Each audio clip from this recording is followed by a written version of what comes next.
Oke, shalom, selamat pagi Bapak Ibu yang diberkati Tuhan. Apa kabarnya? Luar biasa. Oke, Bapak Ibu yang diberkati Tuhan, bersyukur hari ini kita boleh kembali menikmati hadirat Tuhan. Saya yakin dan percaya bahwa Bapak Ibu ada di tempat ini, itu karena kerinduan dan kesetiaan untuk tetap mengalami perjumpaan dengan Tuhan. Amin.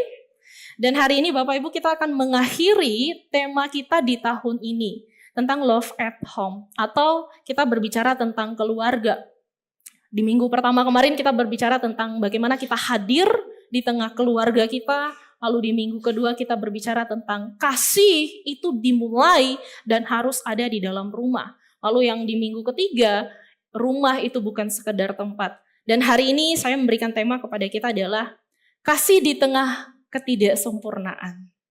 Ini masih tentang berbicara kasih. Nah, Bapak Ibu yang diberkati Tuhan, keluarga secara umum itu adalah terdiri dari ayah, ibu, dan anak. Jadi ini adalah keluarga inti. Secara umum, keluarga adalah inti yang terdiri dari ayah, ibu, dan anak. Tetapi secara khusus Bapak Ibu, keluarga itu adalah komunitas yang paling dekat dalam hidup kita. Siapa yang setuju dengan pernyataan ini? Setuju ya? Kenapa Bapak Ibu? Kenapa keluarga itu adalah komunitas yang paling dekat dalam hidup kita? Yang pertama, di sini saya memberikan 3 poin. Yang pertama adalah karena keluarga itu kita memiliki relasi yang dekat. Dengan keluarga, kita adalah komunitas yang memiliki relasi yang dekat. Kenapa Bapak Ibu? Kalau komunitas I Care, komunitas di gereja, kita bertemu berapa kali dalam sebulan? 1 kali.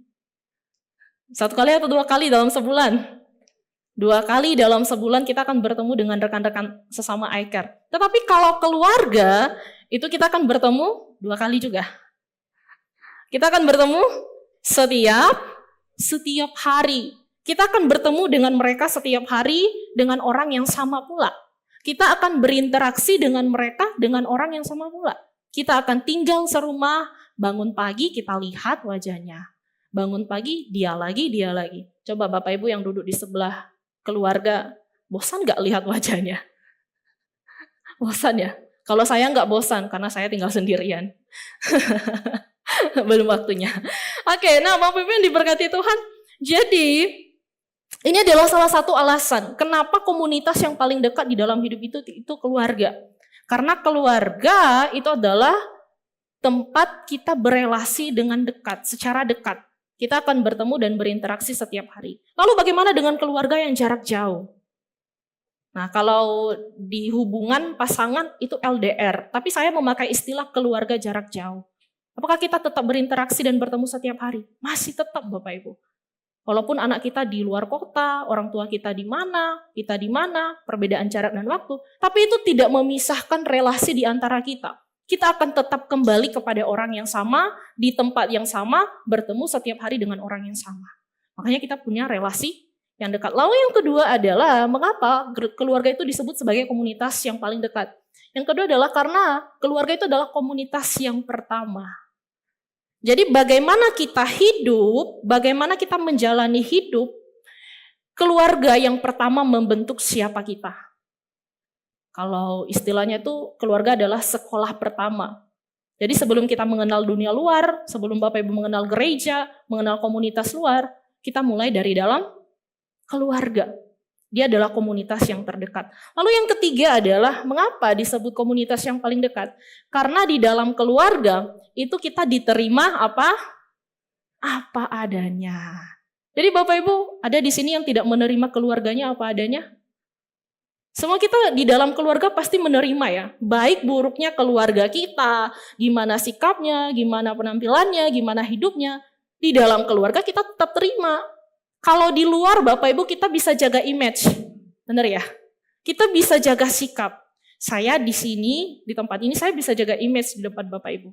Tapi di dalam rumah saya, beda. Tidak ya Bapak Ibu? Kalau di sini saya lemah lembut, kalau di dalam rumah saya, nah, di dalam rumah juga seperti itu. Kita diterima apa adanya dan kita tampil apa adanya. Ya karena mereka komunitas yang paling dekat. Nggak diprotes, tapi kita memiliki relasi yang dekat. Jadi kita diterima sepenuhnya, lalu kita tampil apa adanya. Jadi Bapak Ibu yang diberkati Tuhan, oleh karena itu sebuah kalimat mengatakan, slide selanjutnya, semakin dekat sebuah hubungan, semakin besar potensi konflik dan gesekan. Bapak Ibu yang diberkati Tuhan, karena keluarga itu komunitas yang paling dekat. Jadi kita setiap hari akan semakin melihat, oh dia orangnya seperti ini, papa saya seperti ini, mama saya seperti ini, anak-anak saya seperti ini. Bertahun-tahun Bapak Ibu kita hidup bersama dengan mereka. Kalau komunitas iCare ya kita ketemunya 2 kali sebulan, jadi belum nampak nih kekurangannya apa. Tapi di dalam keluarga semakin kita dekat, semakin kita bangun relasi, itu semakin besar potensi konflik dan gesekan. Kita akan semakin melihat ketidaksempurnaan di dalam keluarga kita. Nah, berbicara tentang ketidaksempurnaan Bapak Ibu, berarti ketidaksempurnaan itu berarti nggak sempurna ya. Kalau kita istilah ketidaksempurnaan itu tidak sempurna. Tidak ada tidak ada sesuatu yang bisa dibanggakan. Itu ketidaksempurnaan. Tetapi di dalam sini ketidaksempurnaan itu berbicara tentang kekurangan atau kelemahan. Sikap baik buruk, perbedaan pendapat atau cara kita mengekspresikan kasih. Jadi Bapak Ibu yang diberkati Tuhan, semakin Bapak Ibu dekat dengan keluarga, maka Bapak Ibu juga akan semakin melihat ketidaksempurnaan di dalam keluarga Bapak Ibu. Sudah melihat ketidaksempurnaan keluarga Bapak Ibu? Sudah? Sudah ya. Saya juga sudah melihat ketidaksempurnaan keluarga saya.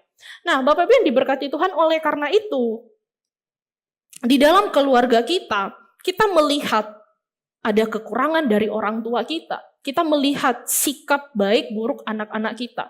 Kita melihat perbedaan karakter, perbedaan pikiran, perbedaan pendapat, dan bagaimana cara kita mengekspresikan kasih.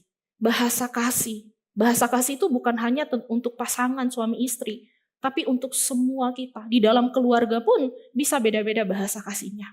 Nah, jadi Bapak Ibu yang diberkati Tuhan, ini menunjukkan bahwa semakin kita melihat ketidaksempurnaan, ternyata tidak ada keluarga yang sempurna.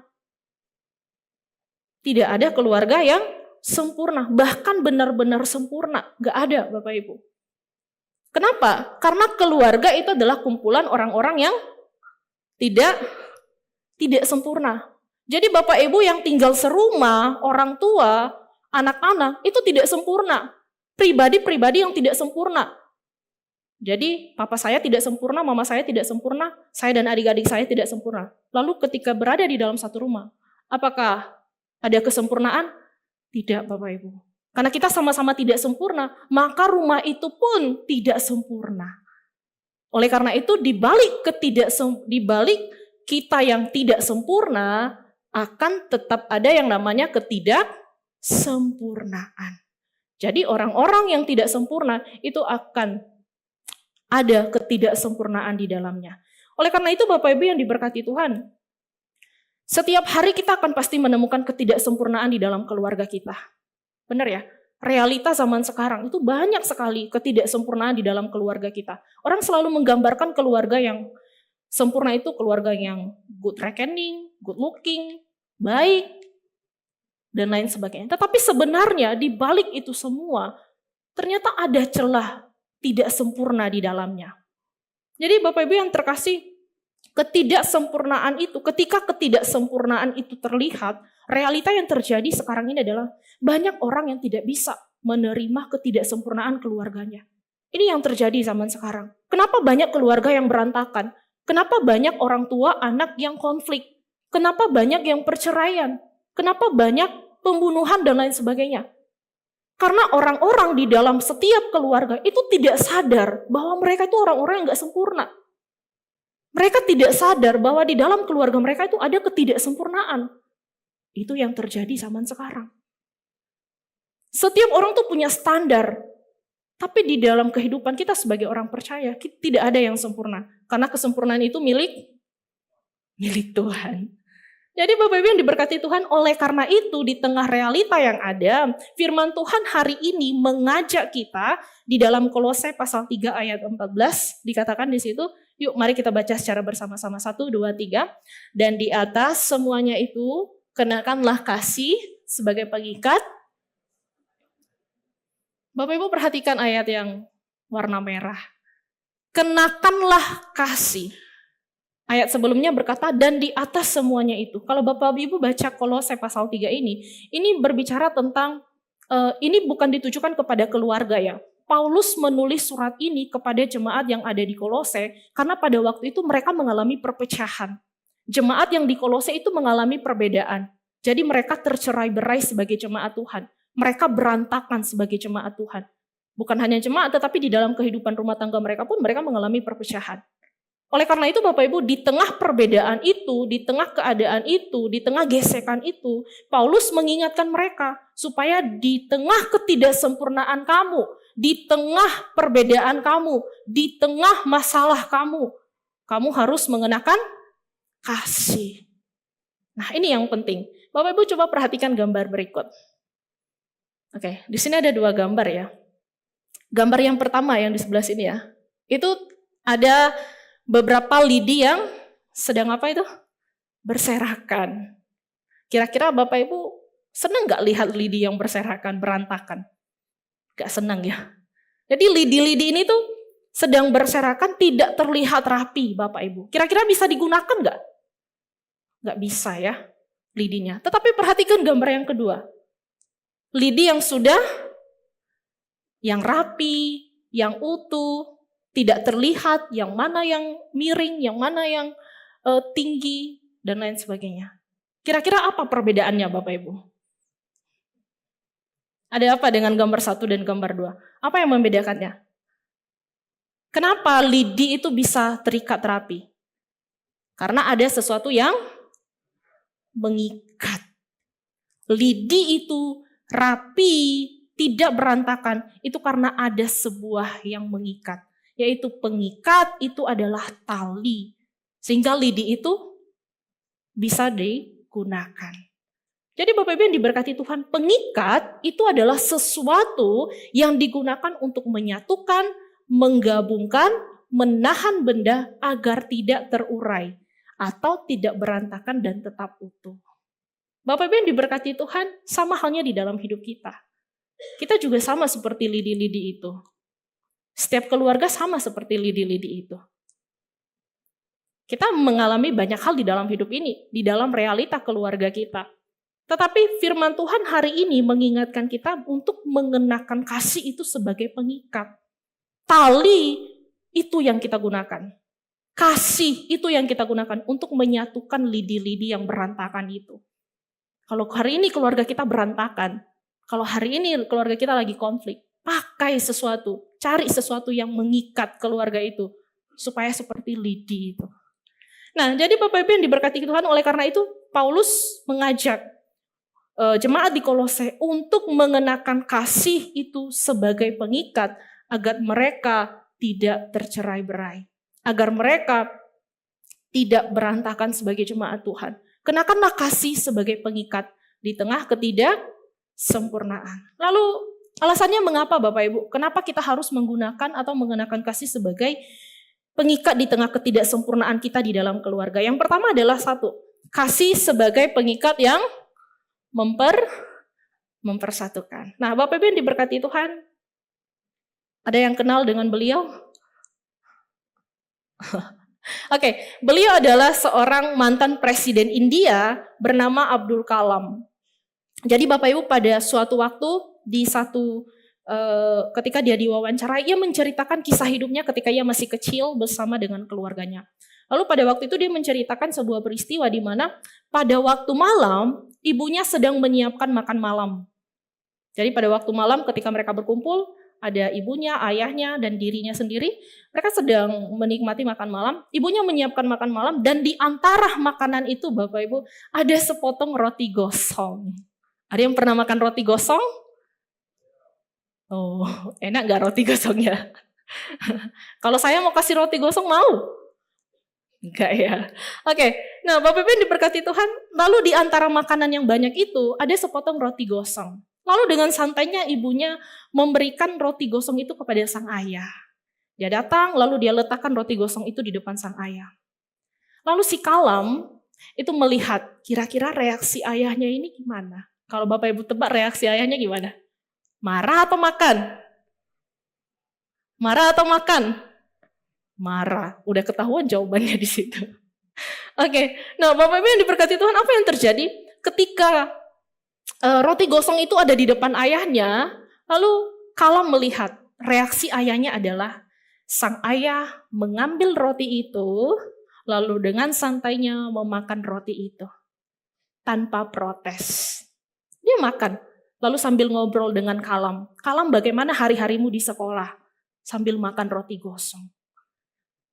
Lalu setelah itu ketika ayahnya makan, sang ibu meminta maaf kepada ayahnya. Lalu respon ayahnya adalah sang ayah tersenyum dan dia mencium kening ibunya. Bapak Ibu yang diberkati Tuhan, ketika menjelang tidur, Kalam bertanya kepada sang ayah, "Yah, enak gak roti gosongnya? Apakah ayah benar-benar menyukai roti gosong itu?"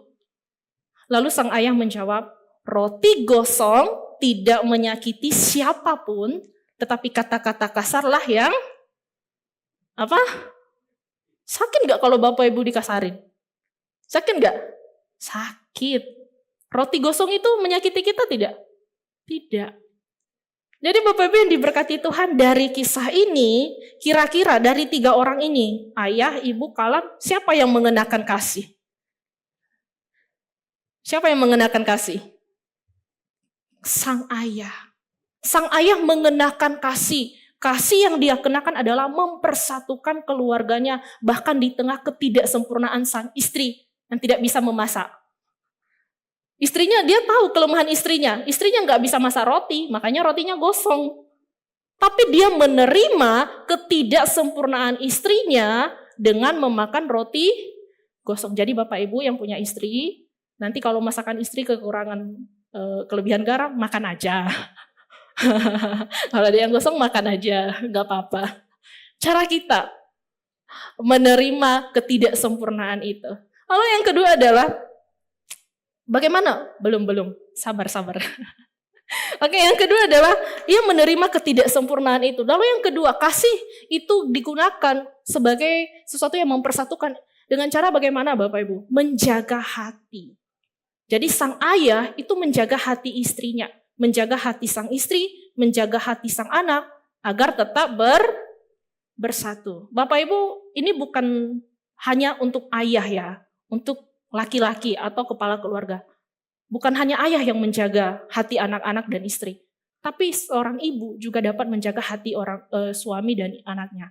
Atau anak-anak, kita juga dapat menjaga hati orang tua kita. Jadi setiap keluarga itu, ayah, ibu, anak, itu bekerja sama menjaga hati kita masing-masing agar tetap bersatu meskipun ada hal-hal kecil yang tidak sempurna di dalam keluarga kita. Bapak Ibu yang diberkati Tuhan, banyak realita zaman sekarang ya. Karena hal-hal kecil, keluarga berantem, konflik, dan lain sebagainya. Itu karena hal-hal kecil loh. Apalagi dengan hal-hal ini, roti gosong, sampai berantem. Tapi Bapak Ibu yang diberkati Tuhan, ketika kita punya kasih di dalam hidup kita, hal-hal kecil itu tidak memperkeruh masalah. Tetapi hal-hal kecil itu tetap terus mempersatukan kita. Lalu yang kedua adalah, slide selanjutnya. Kenapa kita harus mengenakan kasih di tengah ketidaksempurnaan kita di dalam keluarga Bapak Ibu?